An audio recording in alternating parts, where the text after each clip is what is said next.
Hold that note. Good morning, everyone. Happy New Year to you all. Today is January 5th, 2026, and we're going to get started by calling our meeting to order, and we'll have our secretary read the preamble. Good morning. Thank you. My name is Liz Kukla. I'm the Secretary of the Board of Zoning Appeals, and I'm going to read the preamble for you this morning, this Monday, January 5th, 2026.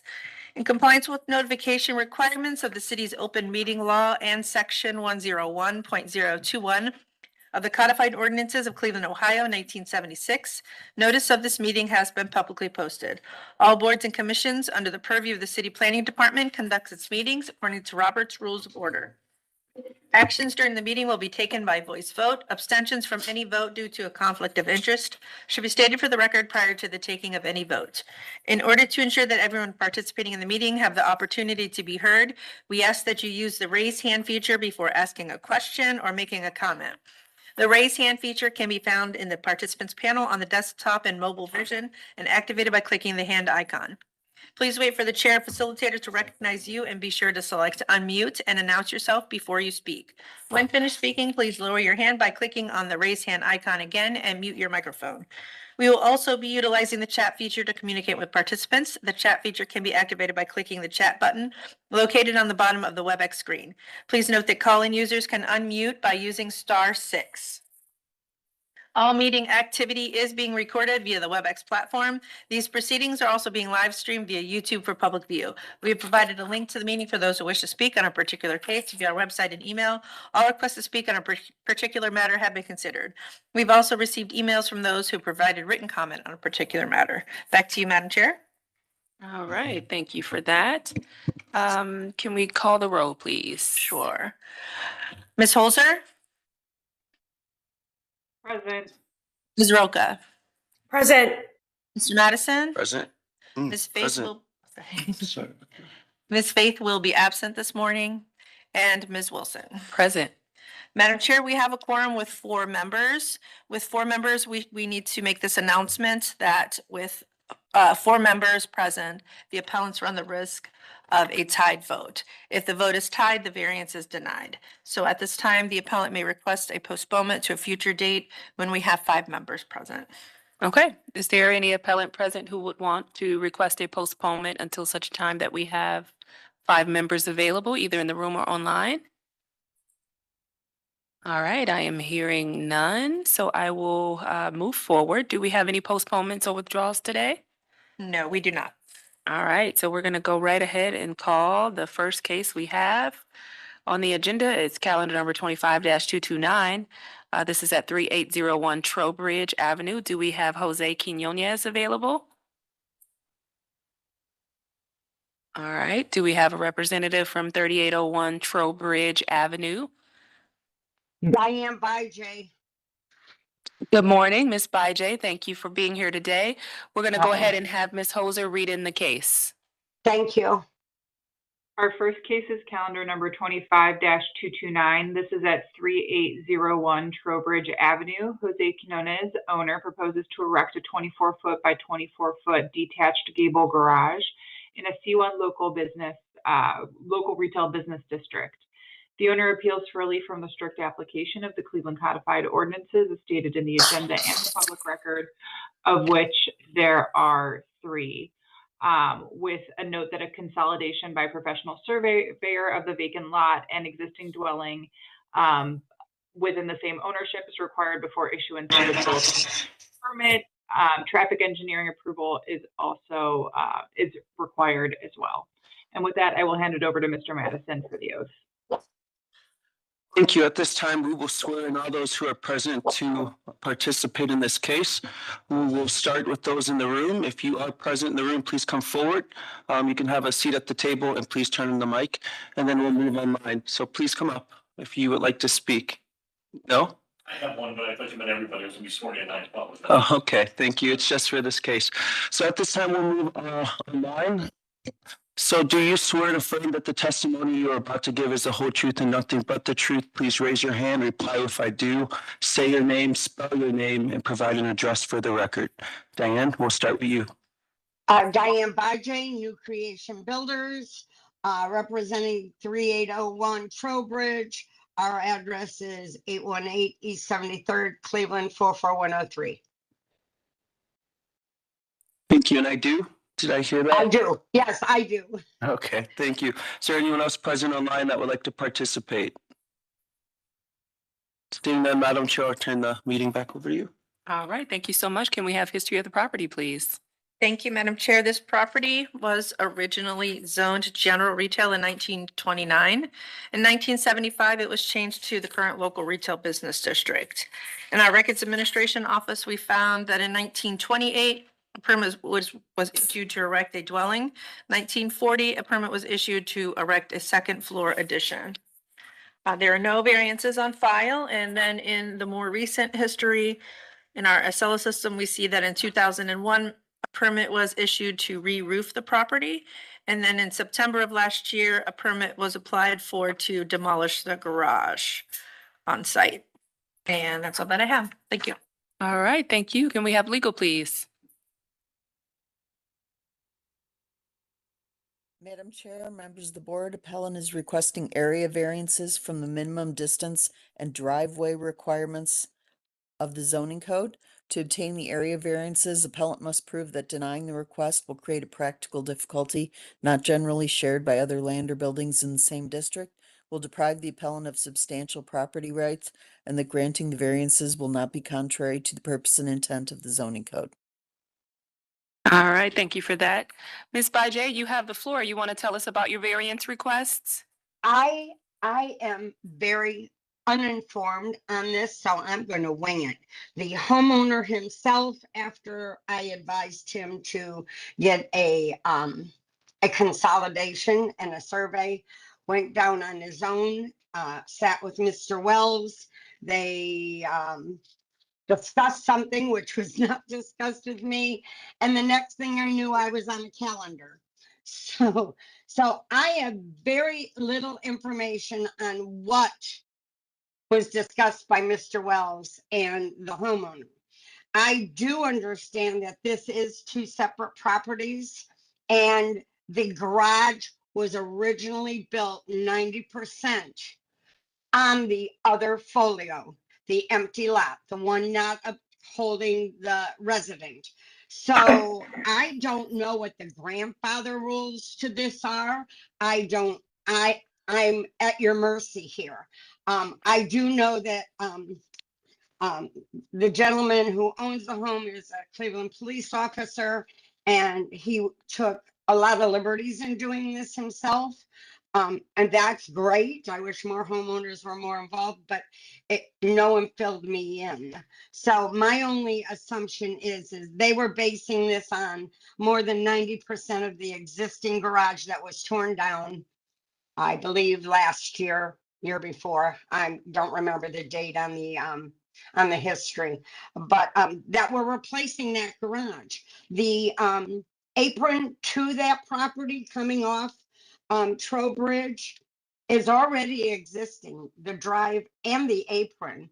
So I'm assuming that because of that apron, that's where he wants to rebuild. And if you look at the property that holds the residence, it's too small. It's not conforming. There's no way I can put a shed on that property, let alone a garage. Thank you. All right, any questions from the board?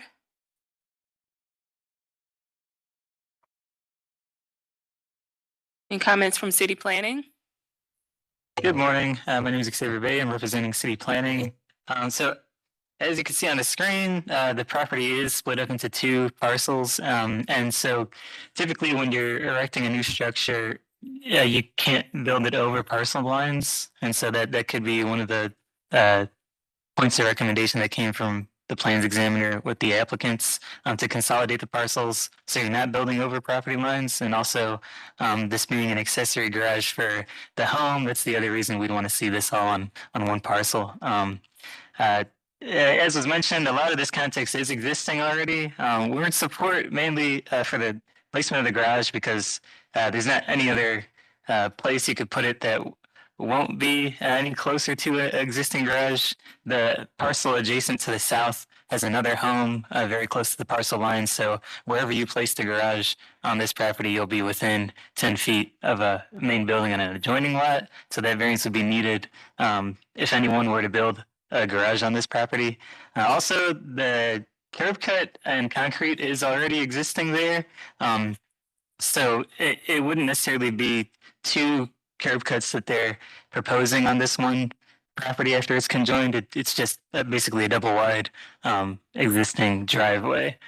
So we're in support. The only recommendations we'd have for the board is that we add a condition that there be no parking in the driveways there, and only to use the driveways for unloading and things of that nature.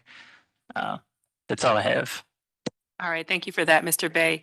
And just one quick question. Is there any issue with the fact that the accessory driveway is not asphalt or concrete? Is city planning in support of the board granting that particular variance? It was our understanding that this area would be concrete. I guess Ms. Bija, can you speak to that? Yes, yes, we plan on all new concrete, as you can see from the lot plan. The only existing concrete would be the concrete next to the house where I believe you spoke should only be using as loading and unloading. But the new concrete is going into the garage from the apron, yes. Okay, so then it looks like we probably would not need variance number 2, which requires a variance if it's not asphalt or concrete. All right, any other questions from the board?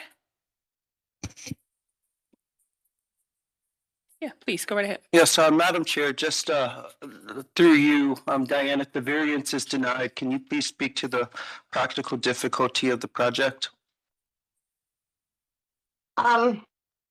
Again, not sitting with Rodney, the only practical difficulty I could see is even if, and we are building on the same foundation, so I shouldn't see that to be a problem. But the apron is already existing there. And we would have to go through city planning, engineering, streets and sidewalks. If we had to move that, and there's nowhere to move it, that it would still be on the same property as a residence. As I understand the law, no accessory building, garage, or anything used to store or hold moving vehicles in the city of Cleveland is allowed to be on an empty lot. It has to be on the same lot as the residence.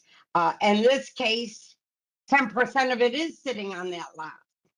So it would just be easier for the city and this is a corner lot. So my concern would be, I don't know where a fire hydrant is if we moved it closer to the side street that it's on. I mean, unfortunately, my hands are tied here because I wasn't in that meeting. Thank you. Mhm. All right, any other questions from other board members? All right, hearing none, I'll entertain a motion, please. Madam Chair, motion to approve calendar number 25-229 with the conditions that there's no parking in the driveway outside of general needs as mentioned before by city planning. And this will cover variance 1 and 3. Okay, thank you so much for that motion with conditions. Is there a second? Board Member Roca, I second. All right, can we call the vote, please? Ms. Holzer, Yes. Ms. Roca, Yes. Mr. Madison, Yeah. Ms. Wilson. Yes. Calendar number 25-229 is granted conditionally. Items 1 and 3 are granted. This will be ratified next Monday, and we will send the appellant a letter. Thank you, everybody. Happy New Year. Thank you, and same to you. Bye. Bye. We're going to call the next case. The next calendar number is 25-231. Do we have Ariana and Susan Roach here? Either in the room or online? And this is at 7616 Colgate Avenue.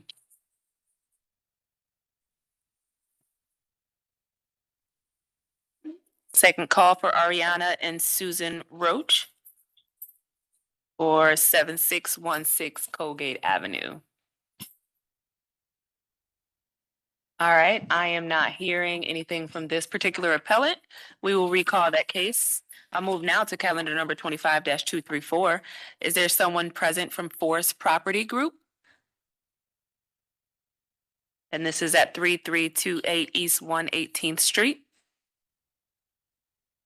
Yes, this is Gary Murphy. I'm present. All right, thank you, Mr. Murphy, for being present. I will now ask Ms. Hoser to read in this case. Our next case is calendar number 25-234. This is at 3328 East 118th Street.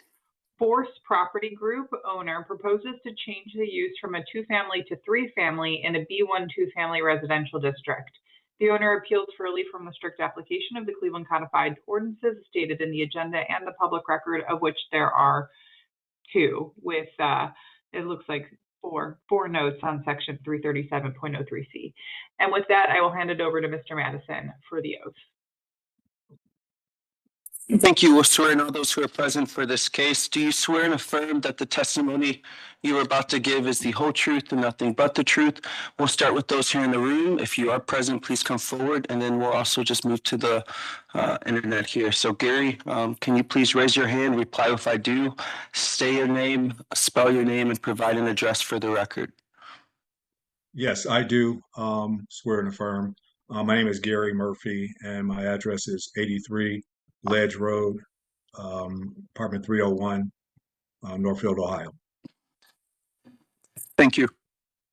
Is there anyone else present for this case? Thank you. And Councilwoman, just similar, do you swear and affirm that the testimony you're about to give is the whole truth and nothing but the truth? Yes, And can you please say if I do and just state your name and address for the record? I do. Councilwoman Deborah Gray, 601 Lakeside Avenue. Thank you. And with that, Madam Chair, I'll turn it over to you. All right, thank you for that. Can we go to history of the property, please? Thank you, Madam Chair. There's been no change in the zoning since 1929. In our Records Administration Office, we found that a 2-story dwelling was erected in 1916 and a garage was erected in 1924. There are no variances on file for this address. In the more recent history, we see that date. In 2018, a certificate of disclosure was issued to the property stating that the authorized use of the property is as 2-family. Later in 2018, rental registration was issued.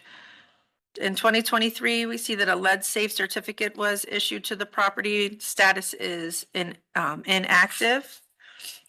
In July of 2023, a permit was issued to board up a 1-door and 1 window on the first floor of the property.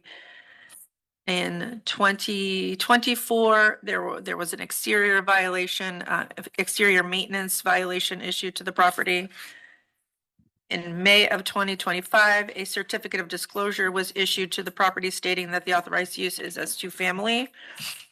And also in 2025, the property was made part of the vacant building registration. That was status is stated as closed for that. In October of last year, lead safe certificate was issued to the property, and then we see electrical permits being issued, and as well as rental registration in September of last year. And that's all that I have. Thank you. All right, thank you for that. Madam Secretary, can we have legal, please?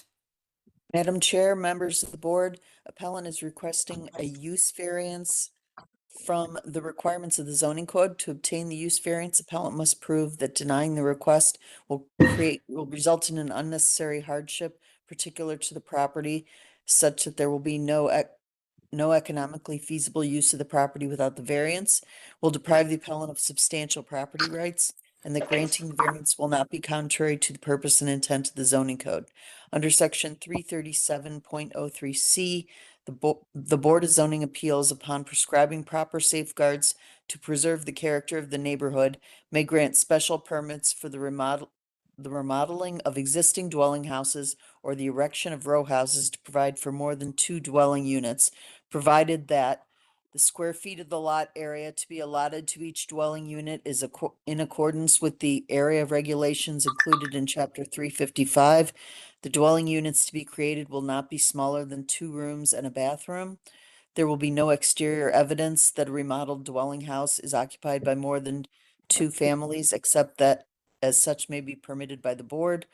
The building, when altered or erected and when occupied, will conform to all the applicable provisions of the building and housing codes. And as the Commissioner of Building and the Commissioner of Housing so certify, garage space or hard surfaced and drained parking space will be provided upon the premises for the cars of the families to be accommodated on the premises at the rate of not less than 1 car per family.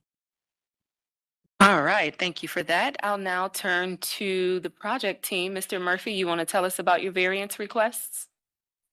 Yes, our team, Forest Property Group, they purchased the house late last year, and they've done a complete renovation of the inside, all 3 floors. And we're in the process now of requesting this variance from a 2-family to a 3-family.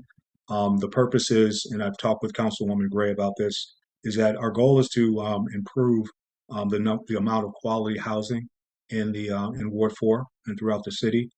They've done a beautiful renovation on this one, and our goal is to only have tenants, not to be a boarding home.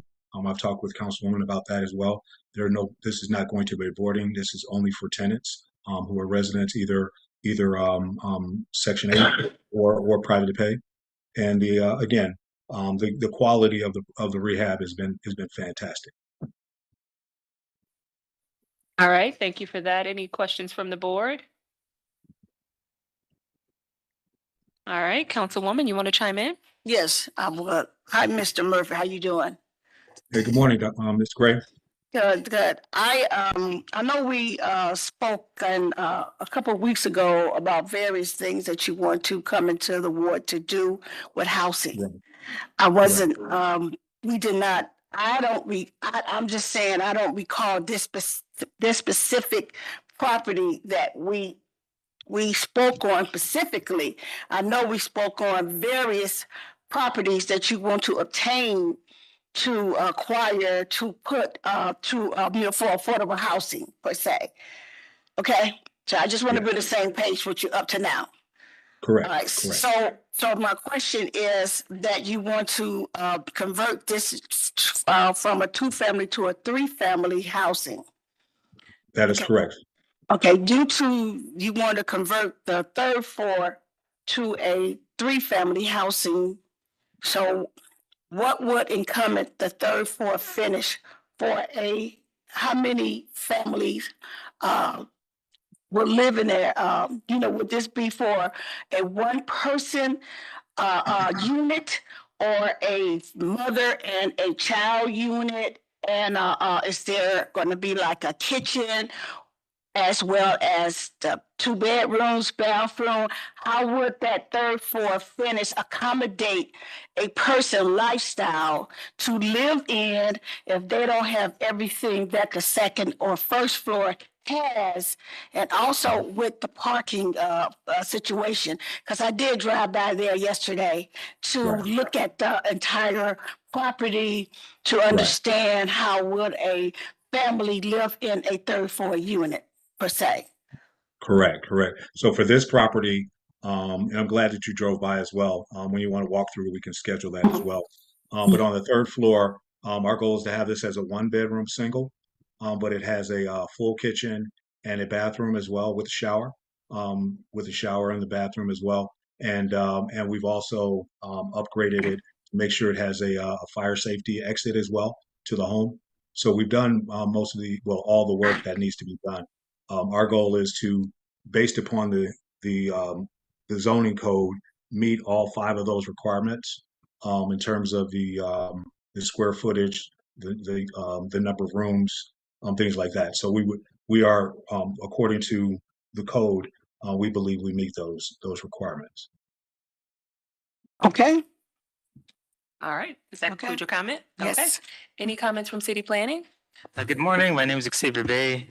We're generally supportive of these transitions from 2-family to 3-family homes. It's an example of gentle density. It's not changing anything on the exterior as well. So it seems like it fits in with the 2-family, single-family context. And they are providing parking. So we're in support. Okay, thank you for that. Mr. Murphy, I would like to ask you about the parking for the property. Can you please explain where the families will park? Currently, there's a very large area in the back that already has asphalt covering it. It does have a part of a garage. We're in the process now of thinking about and talking with you guys how we would revise that to be, because it's large enough for us to have multiple cars back there. But our question is we have a few questions regarding the garage about how we can work with the city to make sure that the parking space in the back is accommodating, because we have enough space now in terms to fit a couple cars back there, but we also have some asphalt that's available today as of right now that can be used as parking space as well, in addition to the structure that's there. Okay, and so just to clarify, the code does require that there's one parking space per family. Can you confirm that you have that amount of parking available? Oh, yes, we have more. Yes, we have one. Yes, we do have enough for about 5 or 6 cars now. Okay, got it. All right, any other questions from other board members? Yes, Madam Chair, just through you to the appellant, can you please confirm that each unit is properly metered and has the appropriate utility connections? We have to get permission from the city to do that. So we have applied. They're applying now to get the proper inspections done. So the work has been completed. They have to do the inspections. Okay, but the work has been completed to conform to that. Correct. To have 3 separate meters for Thank you. for gas and electric and water. Thank you. All right, Mr. Madison? And Madam Chair, through you, just 2 questions. One, can you speak to, if this variance is denied, what unnecessary hardship you would face today? And then the second question is, and you might have mentioned this, is do you plan to make this a short-term or long-term lease? It will not be. This will be for regular families. There's not going to be any short-term use on this one. This is regular third floor unit. And then what was your first question? Sorry. The variance hardship? is, yep. Oh, for hardship. I mean, based upon the investment that has been made into the property and the area, the hardship would be that we won't be able to provide housing for another member of the community.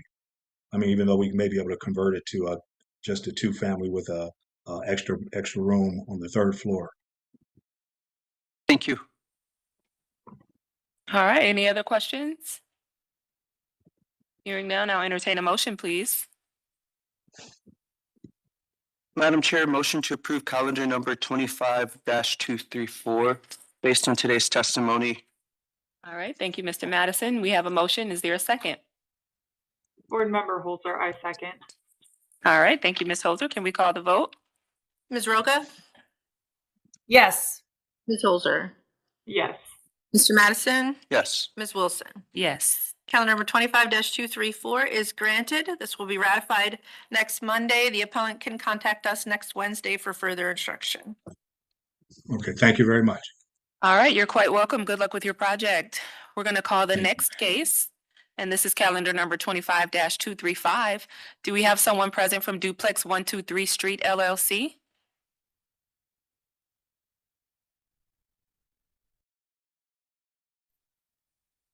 All right, this is the second call for a representative from Duplex 123 Street LLC.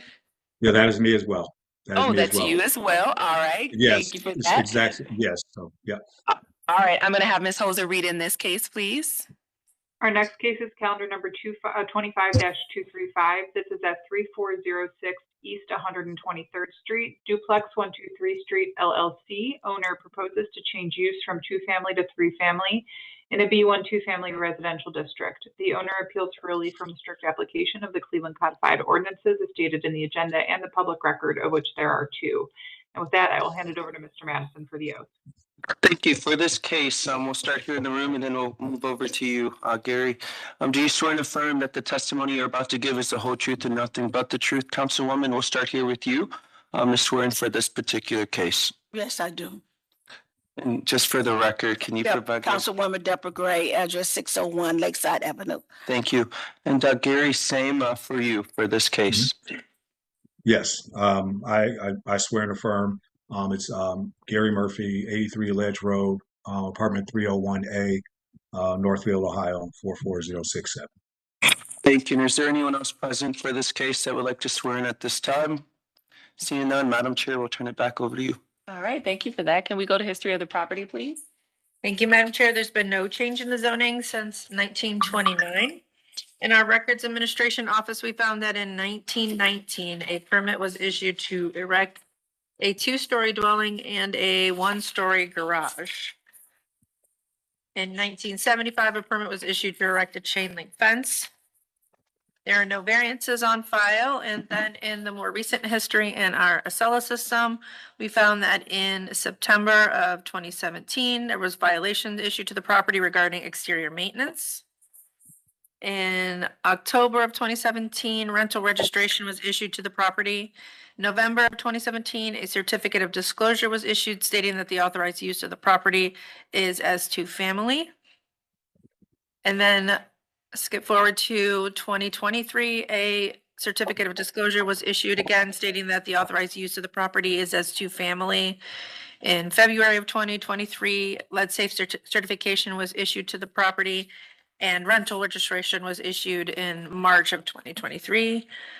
And then another certificate of disclosure was issued in May of last year stating that the authorized use, in August of last year, stating that the authorized use of the property is as two-family. And also in August of last year, a vacant building registration application was made and status is stated as closed. And that's all that I have that's relevant. Thank you. All right, thank you. Can we have legal, please? Yes, Madam Chair, members of the board, appellant is requesting a use variance from the requirements of the zoning code.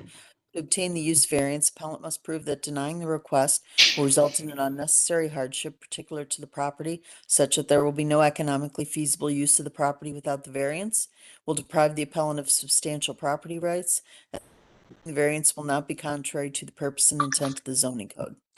Under section 33703C, the Board of Zoning Appeals upon prescribing proper safeguards to preserve the character of the neighborhood, may grant special permits for the remodeling of existing dwelling houses or the erection of row houses to provide for more than two dwelling units, provided that the square feet of lot area to be allotted to each dwelling unit is in accordance with the area regulations included in Chapter 355.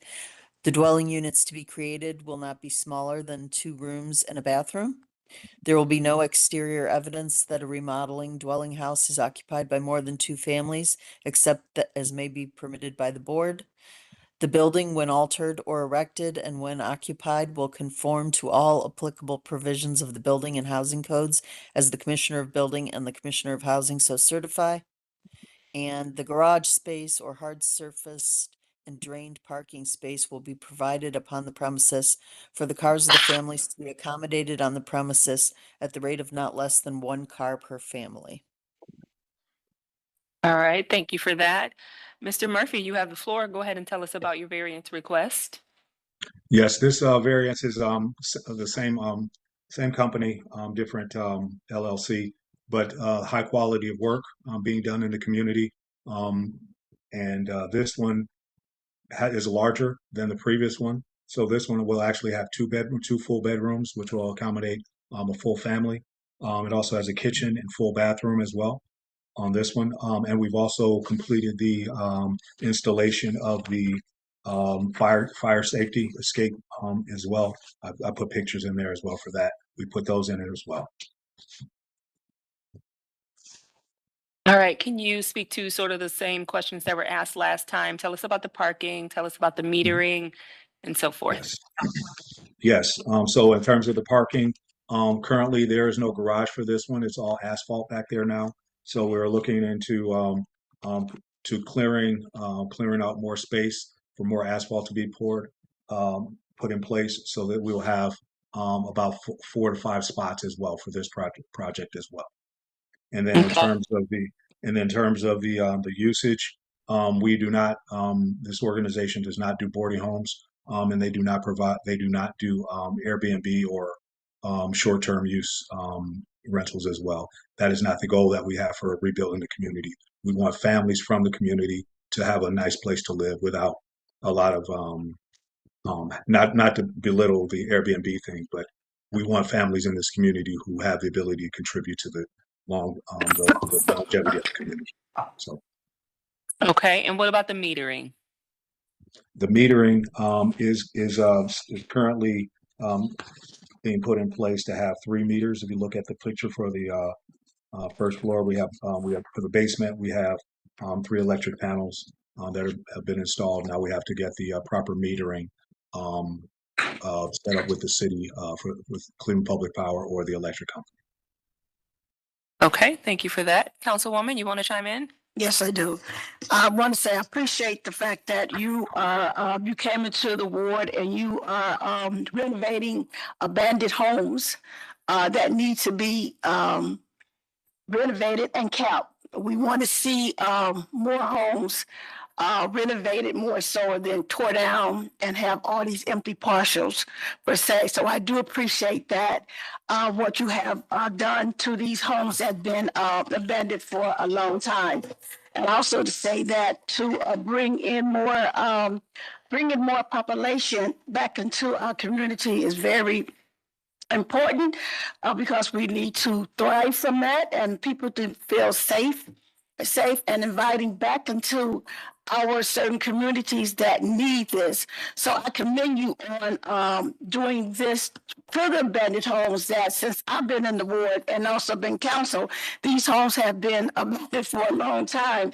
And I did drove past that one too yesterday as well. So I would like to have a brief tour just to see how you upgraded these 2 homes. So I'm really happy to say that the well care that I've seen of the 2 properties and to also get the right families into the home so they can be so we can have long-term families in the home and for them to feel secure because we're doing so much investment and bringing in so much infrastructure in the Mount Pleasant neighborhood as well. So I do appreciate the work that you have brought into this community, and let's do schedule soon so I can take a tour to these 2 properties and see what you've done. Thank you. That's all. Thank you. All right, thanks, Councilwoman. Mr. Bay, do you have any comments for city planning? Good morning. My name is Xavier Bay, representing City Planning. We're in support. Again, a lot of the comments reflect off of the councilwoman's statement. You know, this is a good example of gentle density. They're reestablishing the neighborhood with housing. We're supportive. They are providing all parking spaces required. And they're not changing anything major to the exterior. So it fits with the context of the neighborhood. Thank you. All right, thank you for that, Mr. Bay. Any questions from the board? All right. Yes, I'm sorry, Madam Chair, just a question of practice. Gary, if you did not speak already, can you just talk about the practical difficulty you'll face if the variance is not approved? Right. So the goal was the amount of investment that we made in putting together the 3rd floor unit. Again, with the hope of increasing the amount of families that are allowed to or able to move into a good community. Because this one is off of, I believe, 123rd, which is really close to the 116th intersection there. So what we're trying to do is build up, do more to help the community in that way. So if we're not able to do this, then that would be one less family that could possibly live in a high quality home. Can't speak for the other ones, but we try to do a good job on all of our homes and make serious investments, a long-term, multi-year investment in this property. And thank you. This is not a fix and flip. I'll put it that. This is not a fix and flip. And thank you, Gary. I appreciate that. Now, on my end, I mentioned practical difficulty, but for the record, I wanted to make sure that that's listed as unnecessary hardship And so thank you for sharing that with us. All Thank you. right. Any other questions? All right, I will entertain a motion, please. Madam Chair, motion, I'm sorry, go ahead, please. Go ahead, Mr. Madison, you're good. Madam Chair, motion to approve calendar number 25-235 based on today's testimony. Thank you for that motion. Do we have a second? Board Member Roca, I second. We have second and third, it looks like. Can we call the vote, please? Ms. Holzer, Yes. Ms. Roca, Yes. Mr. Madison, Yes. Ms. Wilson. Yes. Calendar number 25-235 is granted. This will be ratified next Monday, and the appellant can contact us next Wednesday for further instruction. All right, that is all we have. Thank you, Mr. Murphy, for Thank being you. here today. Good luck with your projects. Thank you. Have a good week. Welcome. You too. All right, we're going to call the next case, which is calendar number 25-237. Do we have Kevin Kimball or Courtney Smith Kimball present? Hi there. Yes. Okay, perfect. I will ask Ms. Holzer to go ahead and read in the case. Our next case is calendar number 25-237. This is at 2537 East 126th Street. Kevin Kimball, owner, and Courtney Smith Kimball proposed to establish use as a type A daycare in a B1 two-family residential district. The owners appeal for relief from the strict application of the Cleveland Codified Ordinances as stated in the agenda and the public record, of which there is one. And with that, I will hand it over to Mr. Madison for the oath. Thank you. At this time, we'll swear in all those who are present for the case. If you're in the room, please just come forward, but we'll start here in line. Do you swear and affirm that the testimony you're about to give is the whole truth and nothing but the truth? Please raise your hand, reply if I do, say your name, spell your name for the record, and provide an address. We'll start here with you, Courtney. I do. Courtney Smith Kimball and COURTNEY SMITH-Kimball KIMBLE. Can you please provide an address for the record? Sorry, 2537 East 126th Street. Thank you. Is there anyone else that would like to participate in this case? Yeah, please come forward and turn on the mic. Yep. Yes, come to the table. Mhm.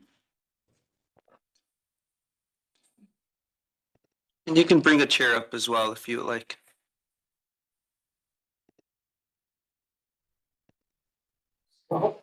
No, that's okay. Take your time.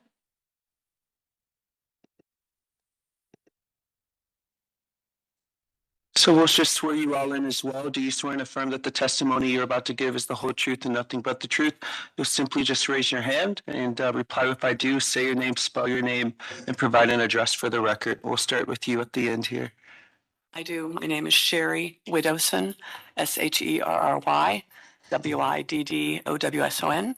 I live at 12628 Britton Drive in the Larchmere neighborhood. Thank you. Thank you. I do. My name is Pat O'Toole Ayers, PATO'Toole-AYERS. I'm at 2546 East 127th Street in the Larchmere area. Thank you. I do. And Donna Cornett, CORNETT. I'm at 2490 East 124th Street. Thank you. Is there anyone else that would like to participate? Seeing none, Madam Chair, we'll turn it back over to you. All right, thank you for that, Mr. Madison. Can we have history of the property, please? Thank you, Madam Chair. There's been no change in the zoning since 1929. In our Records Administration Office, we found that in 1926, a permit was issued to erect a two-story dwelling and garage. In 1941, a permit was issued to add to the private garage. There are no variances on file. And in the more recent history in our SLS system, we see that in 1994, a permit was issued to re-roof the property. In 2022, permit was issued again to re-roof the property and replace gutters. And that's all that I have. Thank you. Thank you. Can we have legal, please? Madam Chair, members of the board, appellant is requesting an area variance from the minimum distance requirements of the zoning code To obtain the area variance, appellant must prove that denying the request will create a practical difficulty not generally shared by other land or buildings in the same district, will deprive the appellant of substantial property rights, and that the granting the variance will not be contrary to the purpose and intent of the zoning code. All right, thank you. Ms. Courtney Smith Kimball, you have the floor. Hi, so I'm Courtney. My father has owned this property for a couple decades now, and I've lived here before when I was in college and before I headed off to teach in China, and then I ended up making my way back, and I am living on the second floor of the property. So I moved in about a year and a little over a year ago, and we did a lot of renovations to the top floor. And then, once our tenants moved out, I have a preschool. I've been an educator for about 15 years now, and I have a preschool right now. It's a very small micro school with just our 6 little ones. And we are looking to expand. So this variance would help us grow, for the other students who have been sitting on our waiting list, and that would take us up to 12. And then we would pretty much stay here for maybe about 2 years, maybe. And then it would allow us to move into a brick and mortar, hopefully within the neighborhood, especially with some of our neighbors pregnant and, calling in to get on the waiting list to bring their little ones over. And then starting to establish relationships with the VA and a couple other doctors who are in the area. So it makes it convenient for us to continue building relationships with people in this community. Yeah, I think that's about it. All right, questions from the board?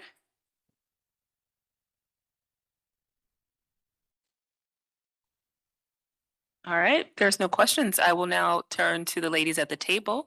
We'll start first. Do you want to go first? All right, just state your name and give your comment. Donna Cornett. I see from the issue here is being allowed to not be the 30 feet between the two homes. Now, the homes on each side are actually one family. They're not two family homes. And from the picture, I took pictures also. And what it doesn't clarify up there, that I am thinking that from what I got from the building sketches is that there's only 19 feet between the house to the north and then the house to the south. It's 20 feet distance, which I think is considerably different than 30 feet for single family homes that are on either side of the property. It didn't seem that the picture that I had taken shows, I think it's pretty much what you had up there that someone took, but you can see that it's hardly even much wide. Can I pass this around, or am I not allowed to do that? You can. Oh, okay. It's quite. Give it a push. Uh-oh. There we go. Thanks, Marcus. Let's see. Okay. And then here's another one too. It is. Here you go. You can see that it's considerably different than a 30-foot distance. Our concern is that, and then it didn't say on that original screen, I didn't see that what they are saying is this section 337.03 states that by reference from one family district, and this is a one family, two family district, but that reference from a one family district, type A daycare.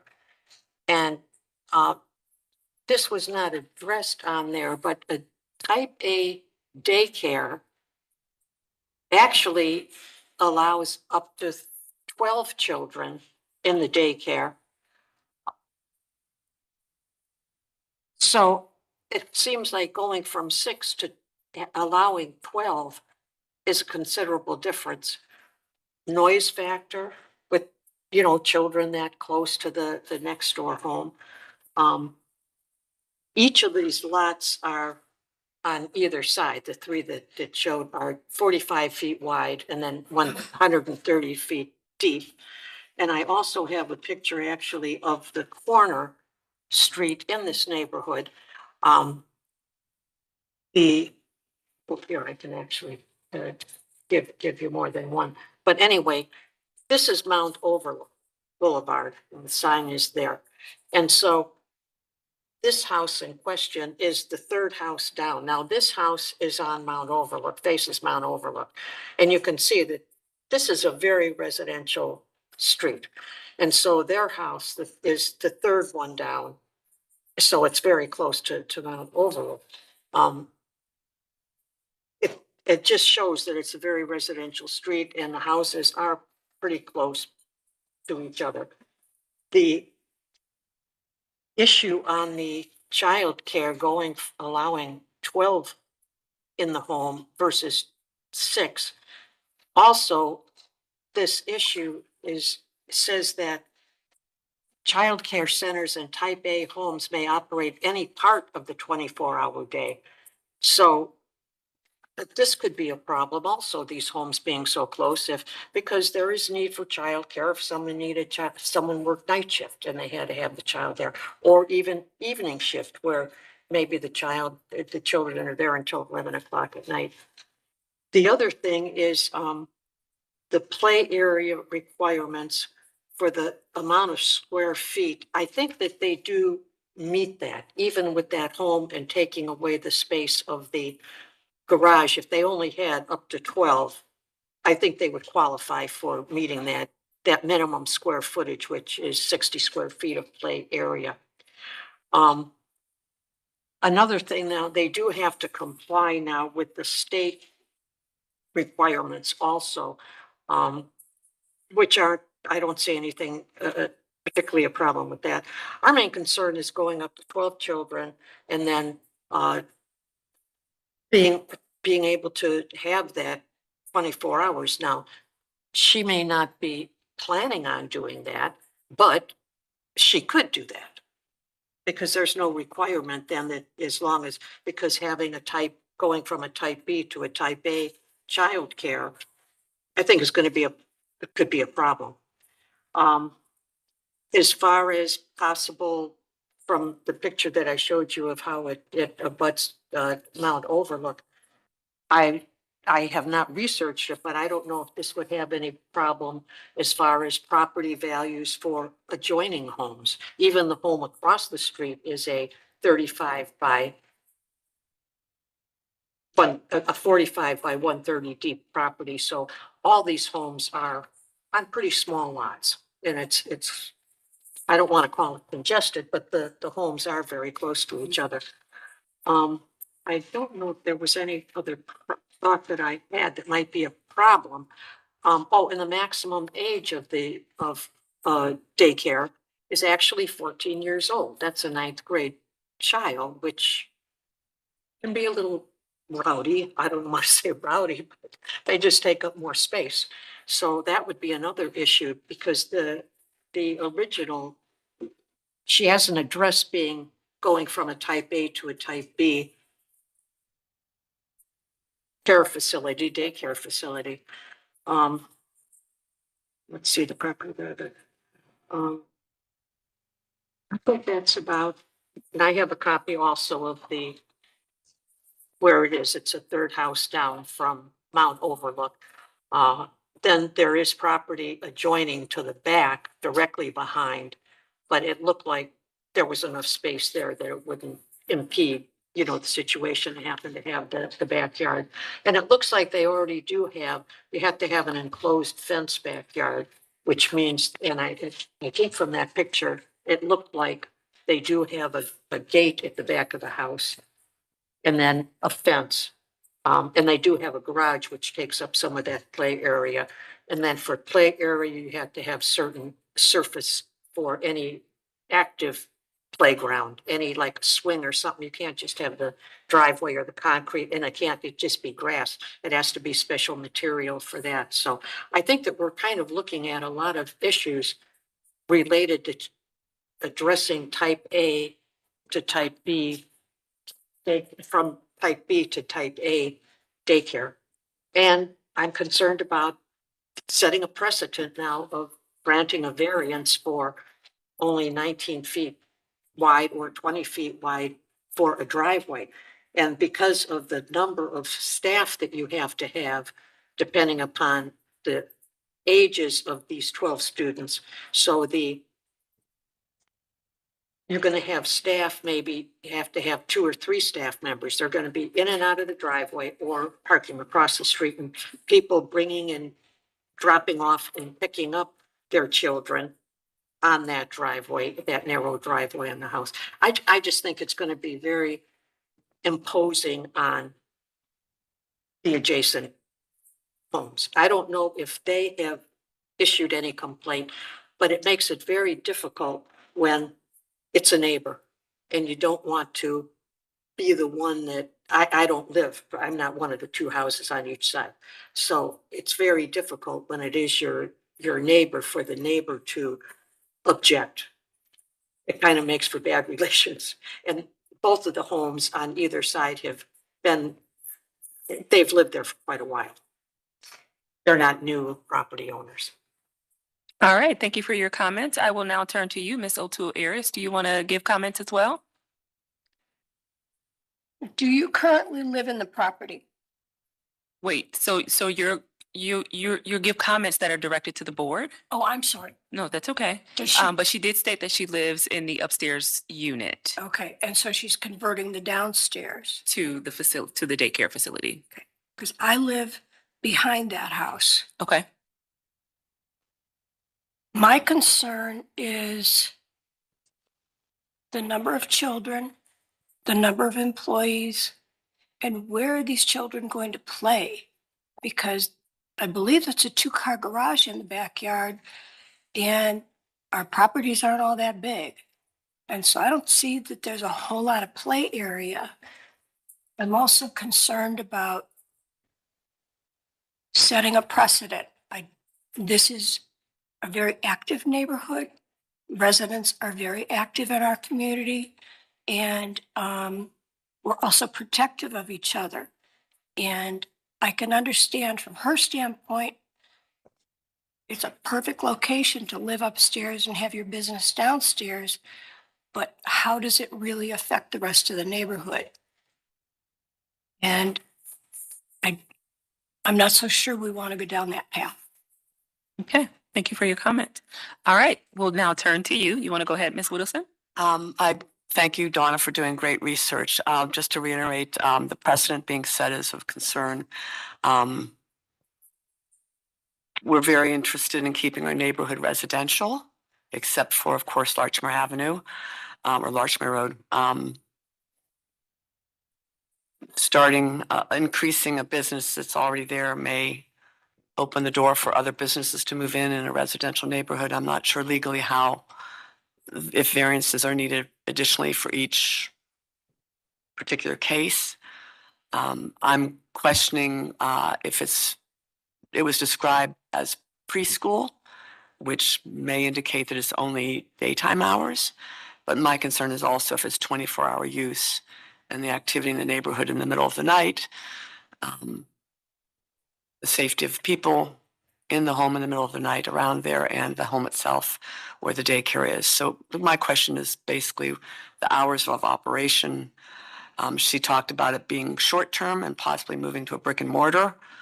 We can assure her that there's plenty of spaces in Fair Hill Partners for schools as well.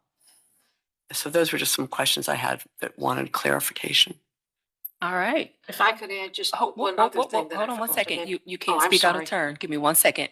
I want to give Miss Courtney Smith Kimball an opportunity to respond to the concerns. So there are a number of things that have been laid out regarding your project. Can you speak to those items, please? Absolutely.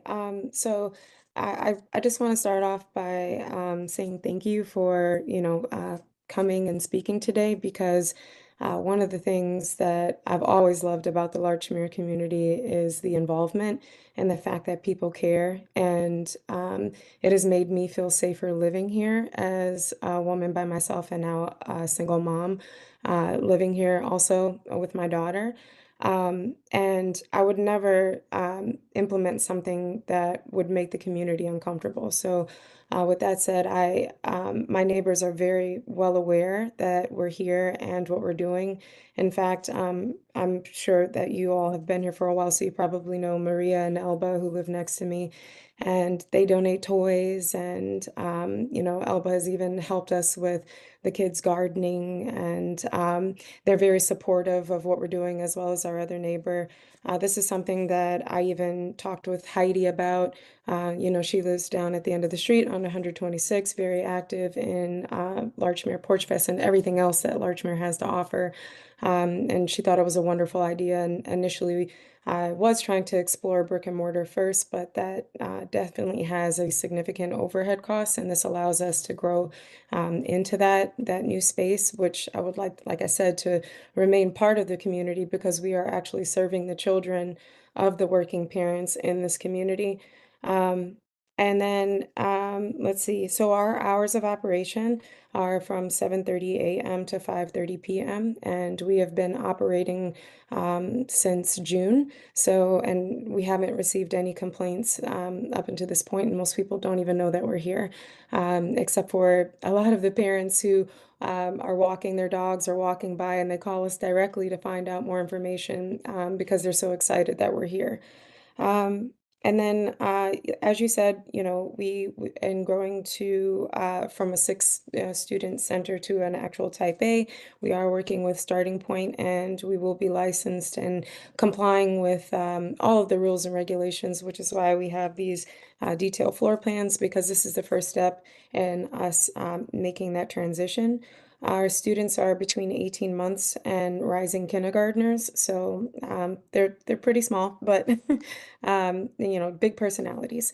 You don't have to worry about school age children. We don't have school age children at all. Um, let's see. And then also in terms of the noise, as I've stated, we haven't had any complications with that up to this point. Our students go out for about an hour, hour and a half, and we're out there every day. They have all their snow gear, their mud gear for the rain, and then obviously in the summer, and especially it's even louder in the summer, typically, and we haven't had any trouble with that. We do have enough space to accommodate 12, but you don't even have to have all students go outside at one time. You can, that's something that we were thinking about just because of how detailed our curriculum is, and it allows us to differentiate for our students based on their needs. And there's just one other employee alongside myself, and we are a great team. She parks right in the driveway, and there's still enough room for our parents to pick up and drop off. And we have a staggered system for pickup and drop off, which is why most people don't even know that we're here. And there's rules for that as well, especially to be respectful of our neighbors. Um, let's see. I think that was everything. Yeah, I think that's everything. Yes. Okay. So there was one concern about 24-hour operations. So you mentioned that currently your hours are from 7:30 to 5:30. Do you intend at any point to increase your hours of operation to 24 hours? Not at all. And these have been the consistent hours that we've offered for the past 3 years since we opened, and it will continue to be in that from 7:30 a.m. to 5:30 p.m.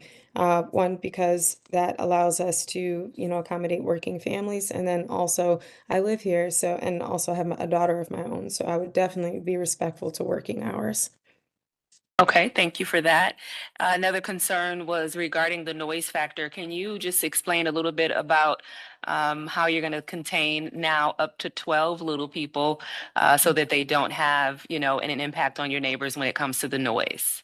Absolutely. So as we grow, with just the six, we've been able to, differentiate in little pods, but we all go outside at the same time. But hopefully here, as we are able to take students off our waiting list, we can put our 2 to 3 year olds together and our 4 to 5 year olds together, and then really separate our curriculum to really meet their academic needs.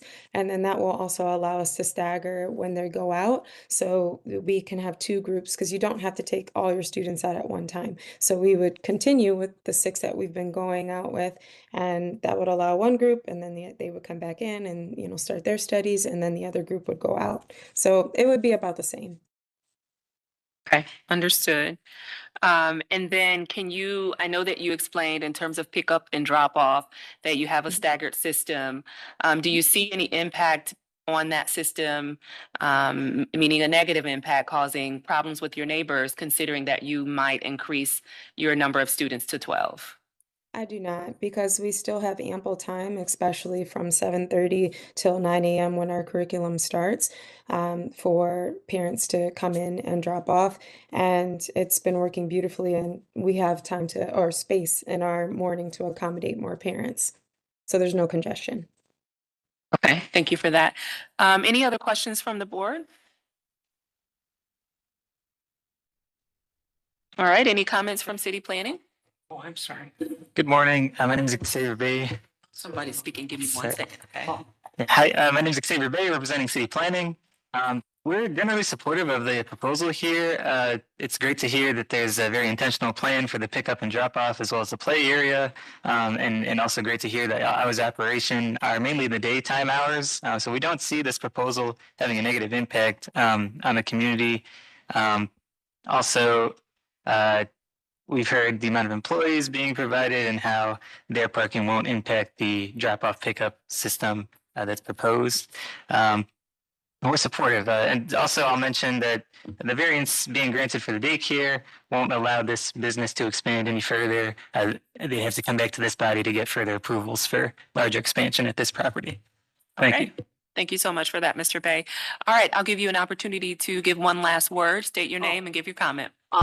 Just that I wanted to say that another requirement now is that for the type B, you have to have 2 bathrooms if there's more than 6 children. So I don't know what the plan, if they already have 2 bathrooms on the first floor, that I don't know. Then the other thing, okay, and then for staffing, each staff member can What are supervise. these requirements you're reading from? Oh, I'm sorry. It's a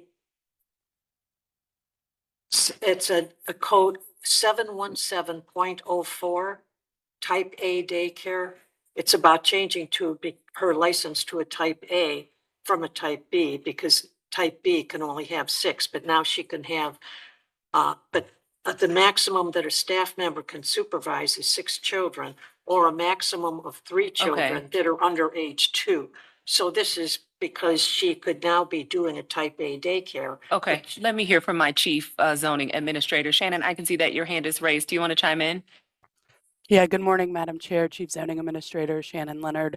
So what the neighbor, I believe, is reading from is maybe something from the Ohio Building Code. I just wanted to remind you guys that this is for zoning, and the purview here is of the zoning code for the city of Cleveland. Any type of building code issues will be addressed during the building permit review process through our Department of Building and Housing, who will determine how many bathrooms or whatever have you is needed. Thank you. Okay, thank you for that, Ms. Leonard, and that is exactly what I was looking for. So it sounds like the concerns that you're raising are very much valid concerns.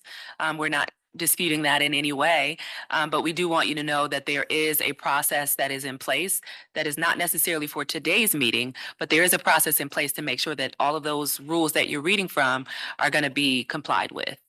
So she would not be able to obtain her operating permit if she doesn't comply with those. And it does appear that she has very detailed drawings, so they'll be able to review all of that information and make a determination as to whether she has complied. So the Now- only determination today is for actually the variance issue Correct. on the 19 feet driveway versus the 30.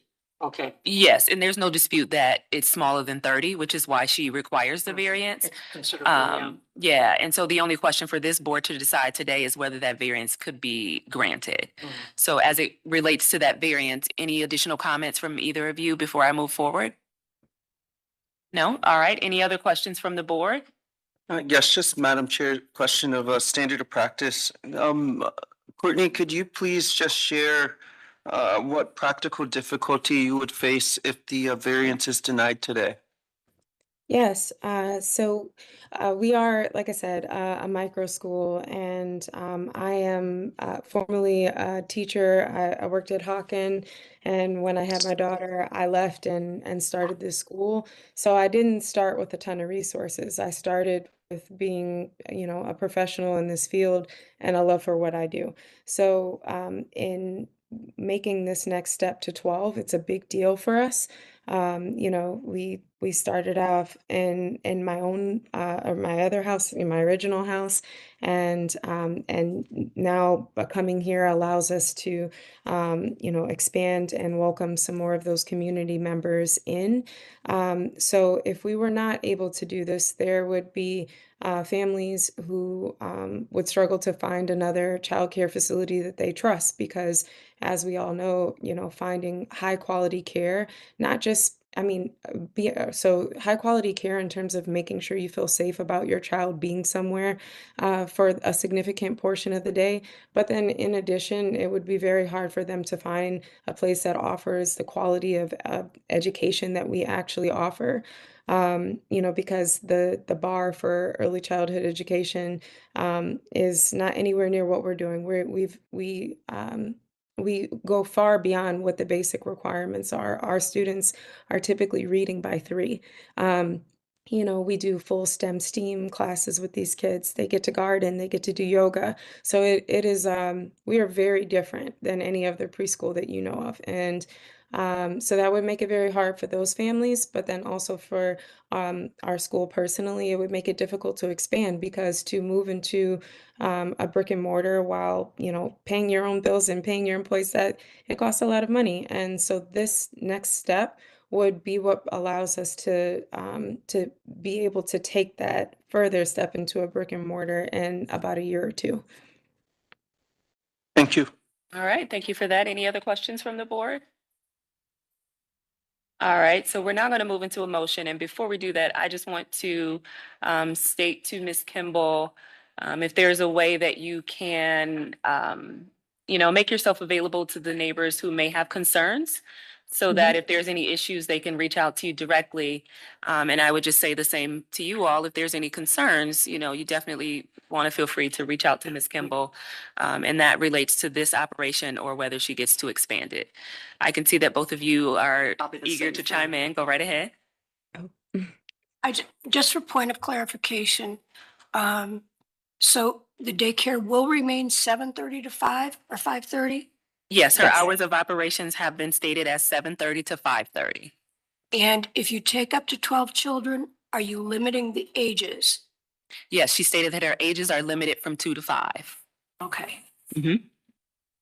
And as someone who lives catty corner behind her, I can say I have not heard the children, but okay. With all the research Donna had done, we all became concerned about what the possibilities could be. Sure. And we want to maintain the safety of the neighborhood, the Understood. protection of the residents. Absolutely. And Understood. I think under these conditions, I'd be okay with it. Okay. All right. And what are And your thoughts? Just Ms. Kimball, Larchmere Community Association would be a fabulous way to get the word out of what's going on with your school. Awesome. And can I say anything? Yes, go right ahead. Big mouth. So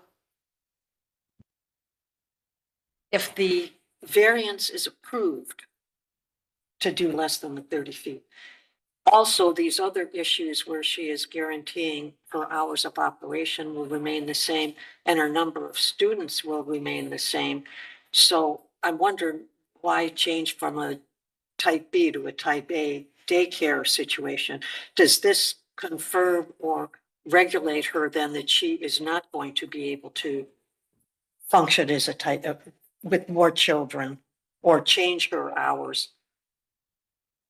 Is that going to be in the record here for allowing this variance? Does this variance, or if you approve it, require her now to say what she's saying that she'll do and not change her number of students or her number of hours? Chief Leonard, I can see that your hand is raised. Go right ahead and chime in. So what the applicant is requesting is to go from a type B to a type A, which allows for a maximum of 12 children to be serviced here in the home. It's a home daycare, so no other business would be able to open at this location without coming back before this board. Any additional children would bump her up out of a home daycare situation into an actual school or daycare, which is first permitted in a local retail district without these these area variances that are required. So any other children beyond the max that the state allows, which is 12, which is being sought here, would require a different kind of permit. And then the conditions that are attached to the variance request today will go in the record for her occupancy permit at this location. Perfect. Thank you so much, Chief Leonard. All right, board, I will entertain a motion. Madam Chair, motion to approve calendar number 25 dash 237 based on today's testimony. All right, thank you, Mr. Thank you. Madison. Chief Leonard, is that an old hand or did you have another comment? Okay, looks like an old one. Thank you. All right, so we have a motion. Do we have a second? Board Member Roca, I second. All right, thank you. And can we call the vote, please? Madam Chair, before we call the roll, can I just clarify that we are not putting any conditions on this? As the motion stands, yeah. there are no conditions. I did not hear any conditions. Do you desire to place any conditions on your motion? Madam Chair, I do not, unless there is any thoughts from other board members regarding aspects All of right, it. so it sounds like we just have a motion. Do we have a desire for anyone to make any amendments? All right, I don't hear anything. Let's call the vote. Okay, Ms. Holzer, Yes. Ms. Roca, Yes.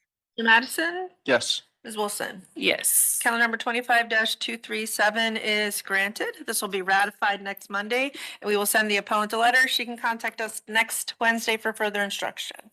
All right, we are all set here. Good luck with your project, Ms. Smith-Kimball, and thank you all for being here to give your comment. I do just have another question. I know this is over with, but since she already has a daycare in operation there, why hasn't there been a variance on that distance already done in order to do that? Because she didn't have the particular type of daycare that she's applying for Also, right for now. the type B, you don't have to have any Correct. requirements. Okay. Mhm. Yeah. All right, Chief Leonard, there's your hand again.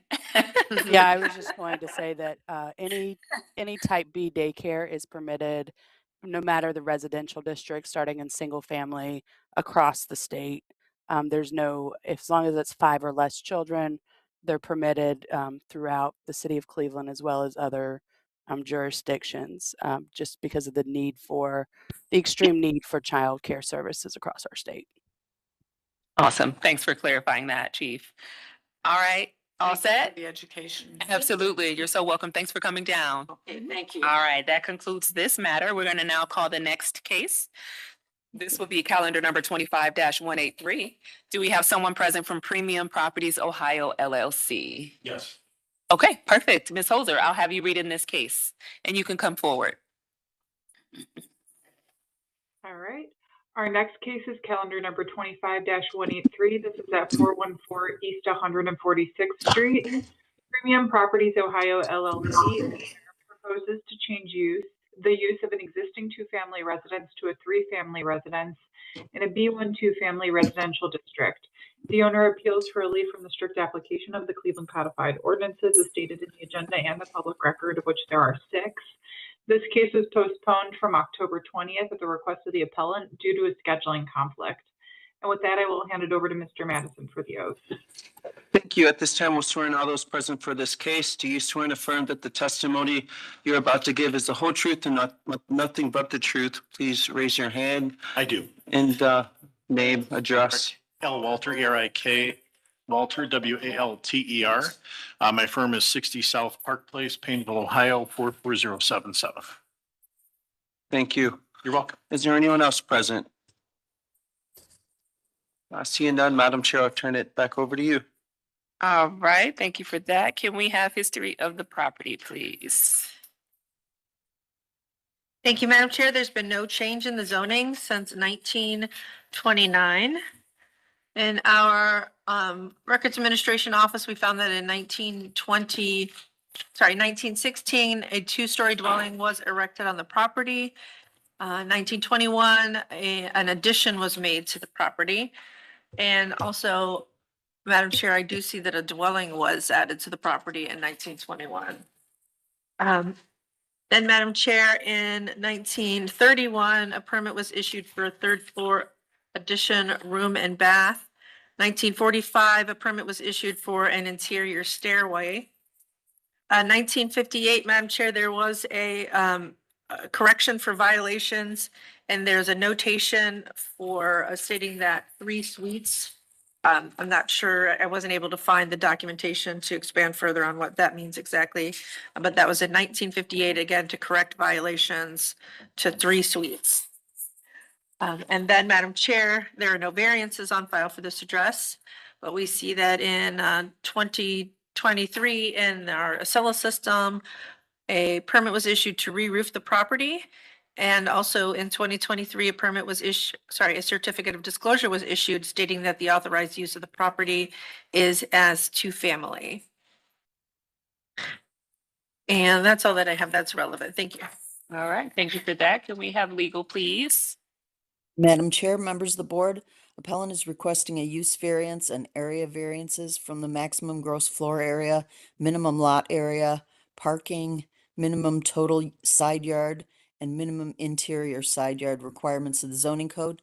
To obtain the use, the appellant must prove that denying the request will result in an unnecessary hardship particular to the property, such there will be no economically feasible use of the property without the variance, will deprive the appellant of substantial property rights, and that granting the variance will not be contrary to the purpose and intent of the zoning code. To obtain the area variances, the appellant must prove that denying the request will create a practical difficulty not generally shared by other land or buildings in the same district, will deprive the appellant of substantial property rights, and that granting the variances will not be contrary to the purpose and intent of the zoning code. All right, thank you for that. Mr. Walter, we're going to turn to you. You have the floor. Go ahead and tell us about your variance Good morning. request. Thank you so much. And thank you for accommodating my schedule. I received this and we're working with my client, which is Premium Properties. First, I want to say that I've never in my 29 years had a client very astute as to doing things the right way. I've represented folks that in the past have, when they come to us, they've said, well, can we do this? We say, no. He actually came to me saying, I don't want to do anything with this until I know for sure we're able to do it. And it is a hybrid. It's a practical difficulty as well as unnecessary hardship because there's not only the use, but then also the area variance issue as well. And as to the use, I think as you see from the building, it's a beautiful home. It's already been renovated. One of the undue hardships is my client actually did hire engineering firm, took care of structural issues to make sure that that third floor is structurally sound, which included putting steel beams in the basement. And so his goal, and when I say he, and Brian Rourke, who's one of the principals of Premium Properties, and his name really does exude what he is about. It's about making these houses beautiful. You can't even tell from the outside what's been done. He purchased the property, took possession of it on his company on July 21st of 23, and immediately started doing work to renovate and get this house back to its glory to be able to have families renting from it. It is a walkable community. He wants to adhere to the zoning code requirements. It will be 3-family unit. which are they're leases, so they anticipate 1-year leases. There's no boarding house, no Airbnb, none of that. He doesn't agree with that. He wants to rent this to families to keep Cleveland, bringing families back in and being able to establish these neighborhoods as to the beauty that they once were. As you heard, this house is really one of the century homes almost. Well, actually, it is a century home built a long time ago. And as you saw from the photos, he's put a lot of time and energy in. So the hardship that he faces is he's done the work, he hasn't rented it. I talked at length with Mike O'Connell last year about this, and he was impressed with the work that was done and how he actually, my client went above and beyond making sure that the third floor was properly buttressed and made to withstand any weight that was up there. And if you'll note, there's 3 areas. The first floor is 2-bedroom, 1 bath, approximately 1,022 square feet. The second area is 2 bedrooms, 1 bath, and it has approximately 1,077 square feet. And then the third floor is 2 bedrooms, 1 bath with 618.5 feet, give or take. They all have living areas, they have dining areas. So he's really put a lot of money and effort into it. One of the things he didn't want to do, he comes and looks at properties. He didn't want to rent out the third floor without following the proper channels. He did apply for the occupant or the zoning requirements and the registration requirements. He has left it sit and wants to not do anything with it until he gets full approval from the city of Cleveland. So he is not somebody who is cuts any corners, and I mean that with all sincerity and honesty of my heart. He's been nothing but upright and honest with me. So there has been a substantial amount of work put into this. We do feel that it can allow for 3 families. So as to the unnecessary hardship, I believe he meets that criteria. As to the practical difficulties, we're asking those are more of a use variance, which is a little lesser standard, and I can go through those. I don't want to nauseate the board with all of it. I do think the aspects that he's asking are not huge deviations. This will actually establish another family to live there, a 3-family unit. It's an existing structure. He has everything in place. And I know one of the questions earlier, were gas meters and that. My client, I believe they're in already separated. If not, he will work with everyone to do that. I know one of the other issues dealt with parking spaces. There's a large garage where at minimum of 2 with driveway access in the front where you could have another spot. We're willing to work with the city to do whatever, but I do think there's enough room to accommodate the minimum of 3 cars. There's also space behind that garage. So it is I don't know if there's a good picture of it, of the garage. It is a fairly substantial garage structure. So you can at least 2 cars in that area. So we're willing to work with the city as to what we can do to alleviate that. The top floor is obviously, it does have 2 bedrooms, but it's only 600 square feet. So it wouldn't be a large family living in the top unit, obviously. And we do want to provide affordable housing to the residents of Cleveland, which is his main goal, in a very nicely well done, manicured and well kept property. So one of the aspects that when you go through the categories of the practical difficulties, one is whether the property will yield a reasonable return. While there are 2 fully established units below, the one on top would actually add a layer of income as well as more housing for the families of the city of Cleveland and perhaps a college student or whomever. These are not short-term, however. They are going to be 1-year leases. We're going to be in the process of drafting those leases for the residents. So this is not something that's a flip either. This is a investment property and something that my client is committed to putting as much money into it as necessary to make it affordable for the new tenants coming in, but also to make it beautiful inside and no corners are cut on that. As to the substantial, if it's substantial, usually 25% is deemed substantial. I don't believe there's any issue with that. Again, this is an existing home. As you can see, there's beautiful shrubs and things around it with a mature landscape. We don't believe that it's substantial. it's obviously as to changing the character of the neighborhood. There's no change in the neighborhood. As you look at this, there were additions made prior to my client purchasing it. And the top porch is absolutely amazing with how big that is. And so is the lower porch. It's not changing the characteristics of the neighborhood at all. In fact, you walk by it, you don't even know that the work has been done, that there would be 3 families living there. Whether this variance would adversely impact governmental services, it will not. In fact, it adds a new layer of more money coming in for governmental services because you have a 3rd family. Whether the Nexus 6 bought it with the knowledge of the zoning restriction, obviously everyone knows in this area that it's a 1 to 2 family residential. However, with everything going on in Cleveland and the 2 that I heard earlier this morning, we're trying to allow as much affordable housing as we can to the residents of Cleveland. And so while he knew it was 2, he also knew, working with Rodney Wells, who he had a very good rapport with, there was a little bit of a lag. I don't know what happened, but there were some lags with that, which weren't a problem. We were still working through everything. We feel that, even though he bought it, we were under the impression if we did the structural improvements upstairs, which we did with reinforced engineering diagrams that were approved, that we could be able to allow that 3rd floor to be used.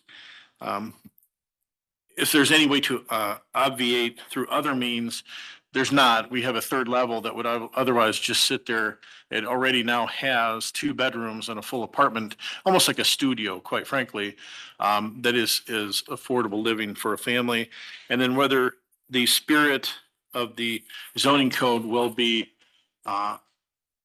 upheld, in one of the interesting aspects is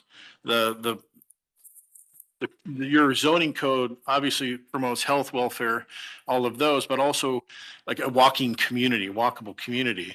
This neighborhood is beautiful. It would allow that to be accomplished through what he's done to the property already. So I guess I'm open for any questions. One of the aspects, again, he has waited, has not done anything to shortcut. There are other 3 family member unit areas in the area, which is what Mr. O'Connell said. He goes, this is right on the area where there are 3 family units areas. So we want to work with the city. He has another property in Cleveland that he's working on. Everything that he does is top notch. And so I feel that I've said everything I can on this at this point. You absolutely have checked all the boxes. So thank you for that. Do we have any questions from board members? Madam Secretary? I have a letter from the Councilman Polensik. Okay. He states that he does not support the variance as he believes that it creates a dense population situation without the resources to accommodate the extra family in the home not built to house 3 separate families.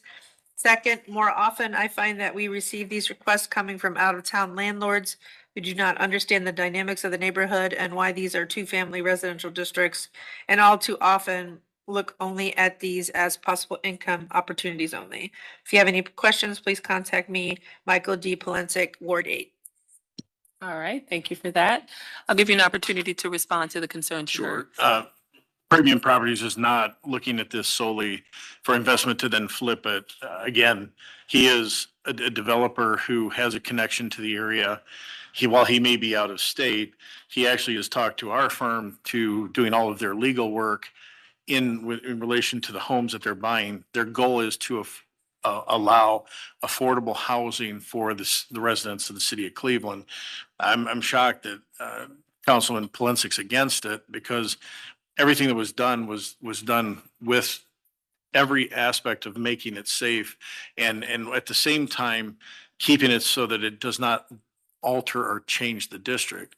So his first comment was, it's too dense. We don't agree. It's almost 700 square feet up on the top. I don't anticipate, even though there are 2 bedrooms, I don't anticipate a family of 4, 5, or 6 moving into that. That's specifically going to be geared toward perhaps a family that's in college, maybe 2 PhD students, 2 college students, or a single parent with other like small children. So there are 2 bedrooms. As to the aspect, I can sit here in all honesty and integrity say this is not seen as anything more than helping develop the city of Cleveland. Mr. Rourke and his company is not a typical oh, let's buy up a lot of properties, turn them and then flip them. He has this as a long-term goal, has engaged our firm to help him with other homes, and then with the idea of helping Cleveland get the population back into the city of Cleveland.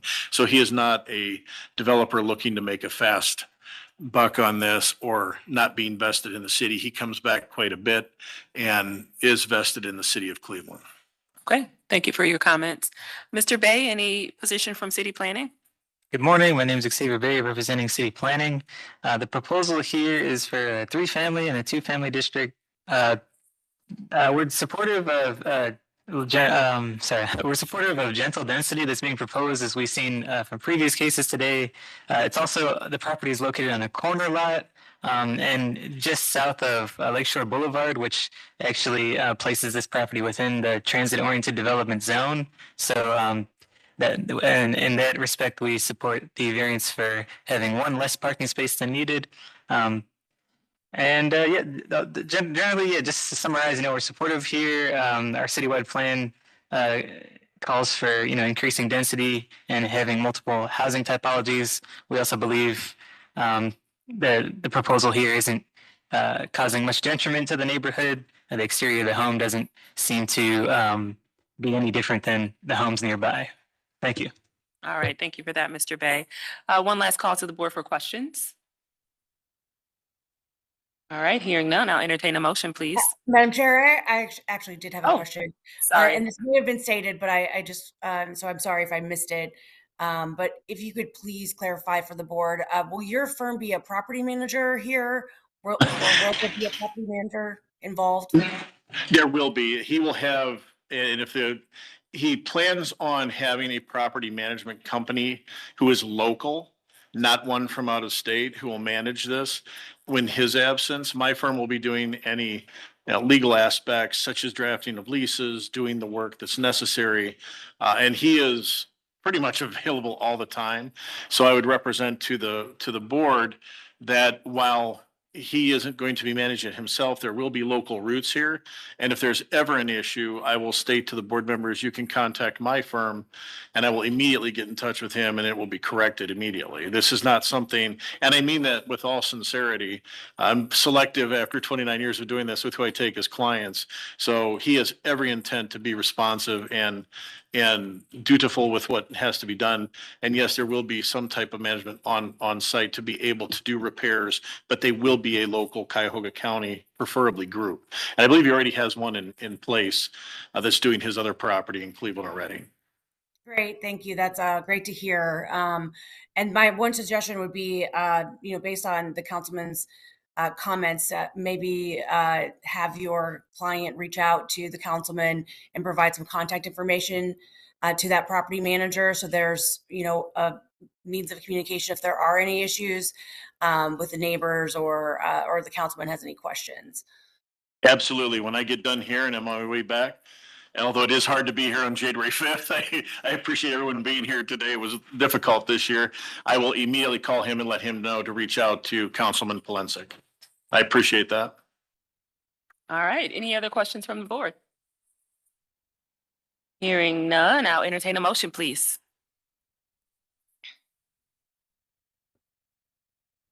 Madam Chair, based on the testimony we've heard today, I move that we approve calendar number 25-183. All right, thank you, Ms. Roca. Do we have a second? Board Member Madison, second. All right, can we call the vote? Ms. Holzer? Yes. Mr. Madison? Yep. Ms. Roca? Yes. Ms. Wilson? Yes. Calendar number 25-183 is granted. This will be ratified next Monday. We will send you a letter, but you can contact us next Wednesday for further instructions. I'll also share that email from Councilman Polensek with you. And I also want to state for the record, Ms. Kukla has been amazing. Yes, she I is. really appreciate her response. You have been. You've been great. So I appreciate everything you've helped and get this on. And again, I apologize. I'm a trial lawyer. I don't know why. So was not able to handle the hearing. So I thank you for doing that for us. Absolutely. Welcome. Thank you. Absolutely. And we'll as a board second that Ms. Kukla is amazing and she's a great secretary. So thank you, Ms. Kukla, for all of your work. That concludes this matter. Thank you for Thank you. coming down. We're going to recall a case that we called earlier and there was no appellant present. This is 25-231. Do we have Ariana and Susan Roach available? We don't have anyone in the room. Madam Chair, we made a phone call to the appellant and they did not answer.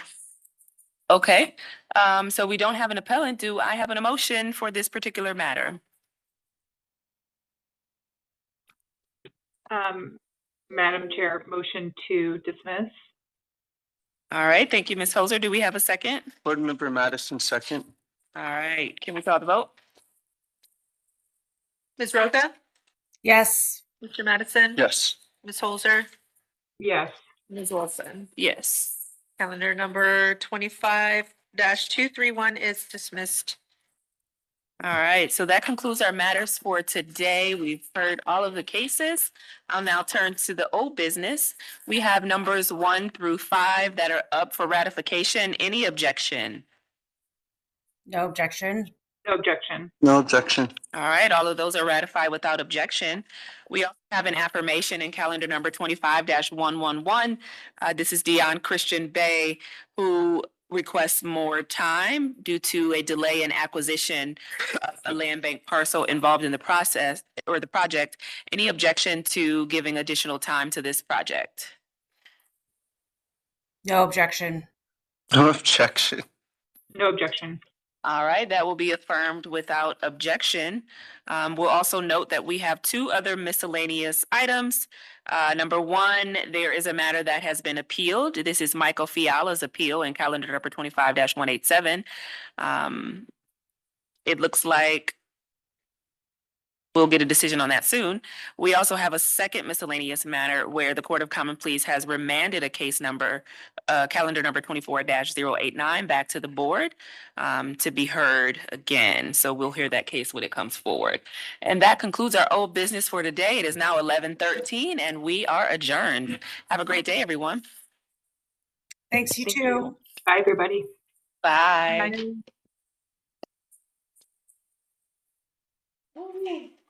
All right. First day of 2026 and we got. Yeah. Yes, yes.